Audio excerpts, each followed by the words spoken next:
Eu te saúdo com a graça e a paz do eterno Salvador Jesus Cristo. Eu não venho aqui apresentar nenhuma denominação evangélica. Eu não venho te convidar para você fazer parte de nenhuma delas. Eu venho te convidar para você se tornar a verdadeira morada do Espírito Santo, a verdadeira casa, o verdadeiro templo. É isso que eu te convido. Porque Jesus, ele destruiu o templo. Ele destruiu o templo para construir outro templo, o seu e o meu, o nosso corpo. A partir do momento que o véu foi rasgado, acabou-se. Aleluia! A partir daquele momento, Deus rasgou, Deus aniquilou a separação que havia entre Deus e os homens. A partir daquele momento, ele abriu o caminho. E agora eu e você temos um livre acesso até Deus. A partir do momento que aquele véu foi rasgado, acabou a separação de Deus com os homens. Glória a Jesus estava unindo o homem com Deus. O Senhor estava, a partir daquele momento, fazendo uma nova aliança com os homens. E ele fez isso na sua própria carne, no seu próprio sangue, quando ele, por si mesmo, por livre e espontânea vontade, foi para aquela cruz. Ele, a partir daquele momento, ele aboliu toda cédula de separação que havia entre Deus e os homens na sua carne. Livro de Ageu.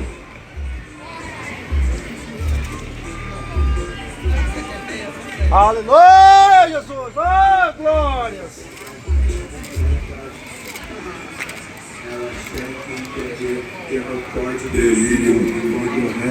Áudio Design. Livro de Ageu, capítulo 2. Versículo 11 diante. Assim diz o Senhor, Deus dos exércitos. Pergunta agora ao sacerdote a respeito da lei. Se alguém leva carne santa na orla de sua veste, e ela vier a tocar o pão, ou no cozinhado, ou no vinho, ou no azeite, ou em qualquer outro mantimento, e ficará isto santificado? E responderam os sacerdotes, não. Então respondeu Ageu: se alguém que tinha tornado impuro pelo contato com o corpo morto tocar alguma coisa, estas coisas ficará nela imunda. Versículo 9. A glória desta última casa será maior do que a da primeira, diz o Senhor dos exércitos. Aleluia. Neste lugar darei a paz, diz o Senhor dos exércitos. Então o Senhor estava cumprindo, estava profetizando por meio de Ageu, que a glória da última casa seria maior do que a da primeira. Por que a glória da primeira casa? Porque a glória da primeira casa, quando edificaram o templo, quem pisou foi um rei carnal, Salomão. E a glória da segunda casa, quem pisaria no templo, seria o Rei dos reis e Senhor dos senhores. E a partir daquele momento, ele destruiria aquela casa e ele habitaria dentro de mim e de você. Por isso que a glória da última casa é maior do que da primeira. Porque a primeira casa era tijolo, era concreto, era cimento. Mas a segunda casa, ela é o ápice da criação de Deus. A segunda casa significa a criação perfeita de Deus, o homem. Deus habitando dentro do homem. Por isso que Deus falou que a glória da segunda casa seria maior do que a da primeira. Porque a partir do momento que o Senhor pisou naquele templo, ele estava cumprindo o que Ageu falou. Efésios capítulo 2.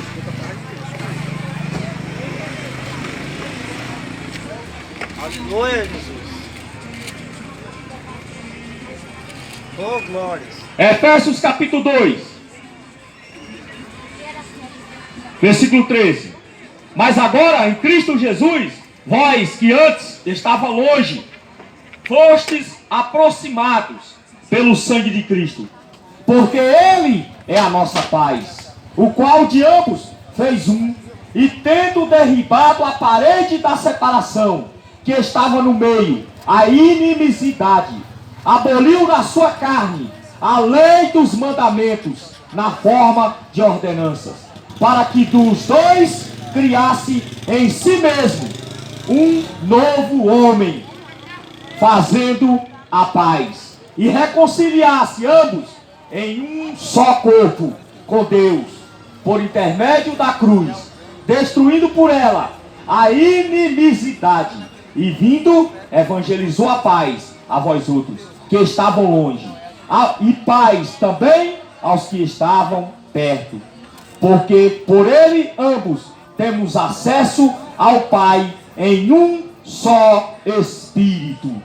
Glória a Deus. Então você não necessita mais de sacerdote, você não necessita de pastor, você não necessita de homem algum para te ensinar alguma coisa. Você precisa do Espírito Santo, você precisa da graça do Senhor, você precisa criar vergonha na cara e reconhecer que Jesus é o único, que o Espírito Santo é o teu professor. Você precisa se rebaixar a Ele, você precisa se humilhar ao Senhor e buscar a sua face e buscar o seu Espírito, porque Ele te ensinará todas as coisas, porque não existe mais separação, não existe mais intercessor, homem que leve você até Deus, porque o único intercessor entre Deus e os homens é Jesus Cristo, e o seu Espírito que leva as nossas orações até o Pai. Até as nossas orações são intercedidas pelo Espírito Santo. Ele é quem testifica do Pai aqui na terra, Ele é quem testifica de Jesus com o homem.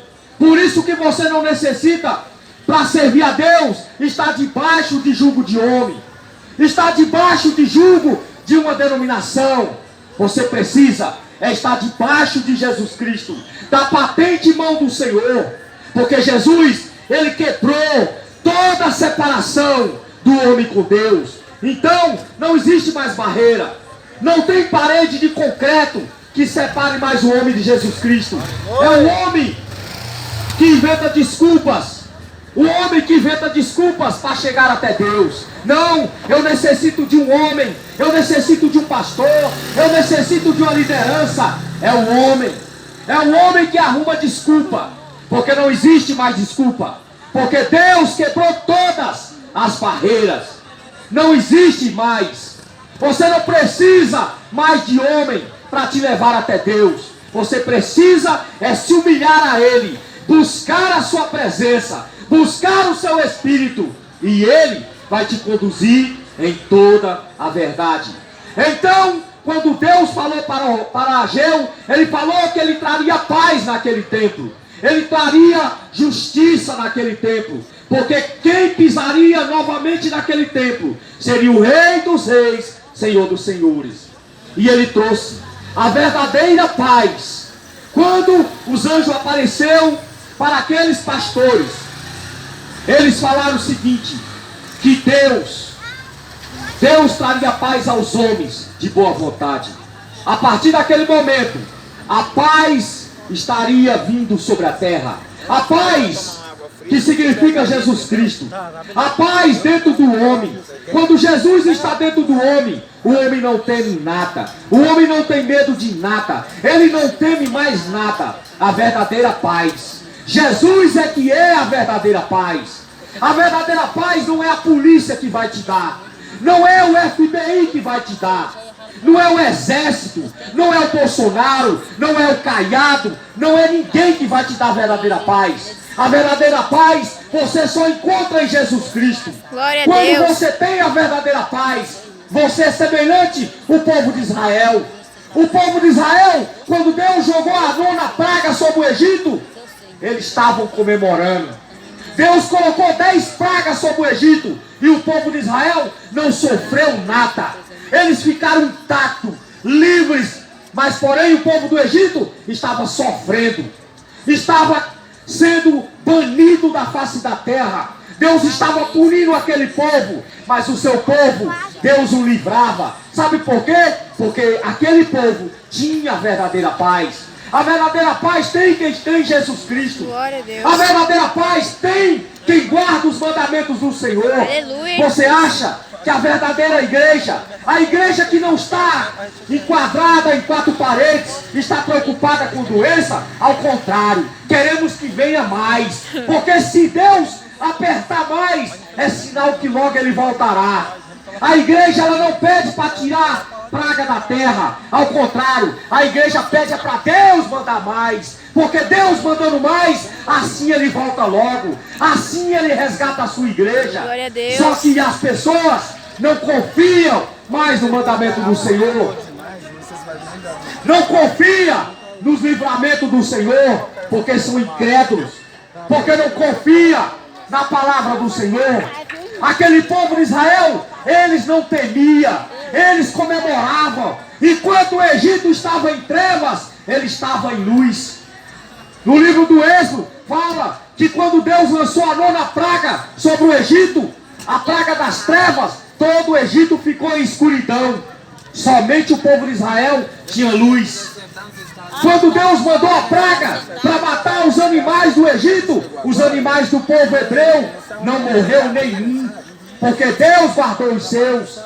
É assim que Deus faz, Ele guarda os deles, porque Ele é a verdadeira paz. Quando você tem a verdadeira paz, você não está preocupado com a própria vida, porque se você morrer, é lucro, porque amanhã você estará na glória com o Pai. Glória a Deus. Por isso, quem tem a verdadeira paz, ele não teme nada, ele não tem medo de nada, porque a verdadeira paz, ela faz do homem uma rocha inabalável. Por isso que Jesus falou no Evangelho de Mateus, capítulo 7, versículo 24. Ele compara o homem que tem fé, a fé verdadeira, e o homem que tem uma fé falsa. Ele compara o homem que tem a fé verdadeira como o homem que edificou a sua casa sobre a rocha. Vem as tempestades, vem os furacões, vem todo tipo de guerra, vem todo tipo de pandemia, mas aquele homem não caiu, porque a casa dele estava edificada sobre a rocha. Isso é a verdadeira fé. Agora a fé falsa, Jesus falou que é o homem que edificou a sua casa sobre a areia. Veio a peste, veio a guerra, veio a fome, veio a tribulação, aquela casa caiu, aquele homem caiu. Sabe por quê? Porque a fé era falsa, não era uma fé verdadeira. Porque a verdadeira fé está em Jesus Cristo. A verdadeira rocha está em Jesus Cristo. Quando você está firmado nele, nada te abala, nada te atinge. Sabe por quê? Isso é a verdadeira fé. A fé que rompe montanhas. Jesus falou no Evangelho de Mateus que se o homem tiver a fé do tamanho de um grão de mostarda, ele é capaz de mover um monte de um lado para o outro. Isso é a verdadeira fé. A verdadeira fé que rompe montanhas, que rompe barreiras. Isso é a verdadeira fé. Amém. É isso que Jesus faz quando ele entra dentro do templo verdadeiro que é o homem. Quando ele entra dentro da verdadeira casa que é o homem, ele transforma aquela casa inabalável. Aquela casa, depois que Jesus habita nela, ela se transforma uma casa blindada. Porque assim, o homem a qual tem o Espírito Santo do Senhor, ele é blindado, ele é transformado. Ele é transformado assim como Jesus transformou a água em vinho. Nunca mais voltou a ser água, era vinho. Morreu sendo vinho. Beberam e era vinho, e ela não voltou a ser mais água. Assim é o homem que tem o Espírito Santo, o homem que é a verdadeira habitação de Deus. Porque muitos confundem a habitação de Deus com o templo de parede, de tijolo. Isso nunca foi a habitação de Deus.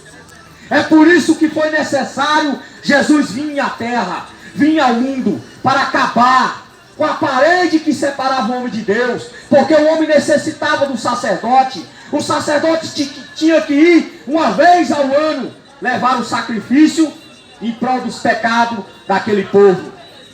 Quando Jesus veio, ele cumpriu de uma só vez na sua carne toda a lei do sacrifício. Por isso que o verdadeiro sacrifício para com Deus é um coração contrito, é um coração quebrantado. Salmos 51, versículo 17 fala que este é o verdadeiro sacrifício para com Deus. Um coração quebrantado, um coração contrito, um coração que se humilha diante de Deus, Deus jamais desprezará. Isto é o verdadeiro sacrifício. Isso é a verdadeira oferta. A verdadeira oferta é um homem arrependido dos seus pecados, das suas falhas, que se converte, que se prepara para morar a eternidade ao lado do Salvador. Ei, meu irmão, você tem uma casa eterna. Jesus foi preparar um lugar para mim e para você.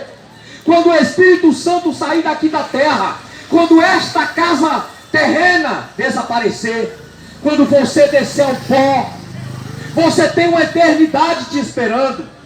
A glória eterna ou a vergonha eterna? Qual desses dois? Qual destas duas casas você quer morar? A glória eterna ou a vergonha eterna? Desprezo eterno? Qual dessas duas casa eterna você quer? Qual destas duas estradas você está trilhando? A vida eterna com Deus ou a eternidade ao lado do diabo e os seus anjos? Qual dessa estrada você tem trilhado? Qual desses dois caminhos você tem preparado? Qual será o fim dessa trilha? Porque Deus sabe de todos os nossos projetos, nossos planos. Porque no livro dos Salmos 139, versículo 13, o salmista Davi diz que antes dele estar em forma, antes dele ser formado no ventre da mãe dele, o Senhor já conhecia todos os planos dele. Todos os dias deles já estava contado. Então, meu amado, todos os teus dias foram contados por Deus. Eu e você tem uma data de validade. Todos nós temos uma data de validade para vencer. Eu não sei a minha, você não sabe a sua. Por isso que Jesus falou que nós devemos a cada dia nos arrependermos e buscar a face do Senhor, porque não sabemos o dia e nem a hora que o Senhor voltará, e nem o dia nem a hora que Ele virá para nós. Porque se você morrer hoje, o Senhor voltou para você. Se eu morrer esta noite, o Senhor voltou para mim. Então, em que casa você está edificando? Qual é o verdadeiro templo para você? É você? Ou você ainda quer que Deus habite num templo de tijolo? Ou você quer que ainda seja comparado o primeiro templo? Porque o primeiro templo foi destruído. O segundo templo jamais será destruído. Somente Deus o destruirá. Porque o apóstolo Paulo fala no livro de 1 Coríntios, capítulo 3, versículo 17. Ele fala que nós somos santuário do Deus vivente. E aquele que destruir a morada de Deus, que somos nós, Deus o destruirá. Então somente Deus pode destruir o verdadeiro templo, que sou eu e você. Então, você, o que é que você está fazendo dessa morada? O que é que você está fazendo do verdadeiro templo, da verdadeira casa que Deus edificou aqui na terra, como sua morada? O que é que você está fazendo do santuário do Espírito Santo? Aleluia, Jesus. Qual é o propósito seu aqui na terra? Será que você já descobriu? Ou você acha que você nasceu aqui na terra para cantar essas músicas do diabo do funk? Ou você acha que Deus te colocou aqui na terra para você encher a cara de cachaça ou encher a mente de maconha? Ou será que você acha que você foi uma obra do acaso? Você não é uma obra do acaso. Você é a obra-prima da criação de Deus. Você é a morada do Espírito Santo. Você é a verdadeira habitação de Deus. Então o que é que você está fazendo com o verdadeiro templo? O que é que você está preparando nele? Será que você está preparando um jardim nesse templo para Deus habitar? Para o Espírito Santo morar? O que é que você está fazendo com o verdadeiro templo? Que casa é que você está preparando para Deus? Porque Ele destruiu a primeira. Você quer que Ele destrua a segunda? Porque se você não se dobrar a Deus, Ele não vai se dobrar a você. Porque Ele é o Criador e você é a criatura. Glória a Deus. E o livro de Romanos diz que todo joelho há de se dobrar diante dele e vai confessar o nome dele como o único e suficiente Salvador da tua alma. Amém, Rei da Glória. Então, eu te pergunto, o que é que você tem preparado? Que casa que você tem preparado para Deus? Ou você acha que é indo 2 horas num culto, num tempo de parede, você acha que você está cultuando a Deus? Isso não é cultuar a Deus. Cultuar a Deus é 24 horas por dia. Isso é que é cultuar a Deus. Cultuar a Deus é a partir do momento que você abre os olhos, que você começa a enxergar o dia. Você já tem que cultuar a Deus. Você já tem que agradecer a Ele. Você já tem que agradecer a Ele pela tua respiração. A partir do momento que você acorda, você tem que agradecer a Deus, porque Ele te colocou de pé. Porque milhares por estas horas já desceu a sepultura. E você está tendo a oportunidade de respirar nessa terra. Muitos por essas horas já não andam mais, já não respira mais.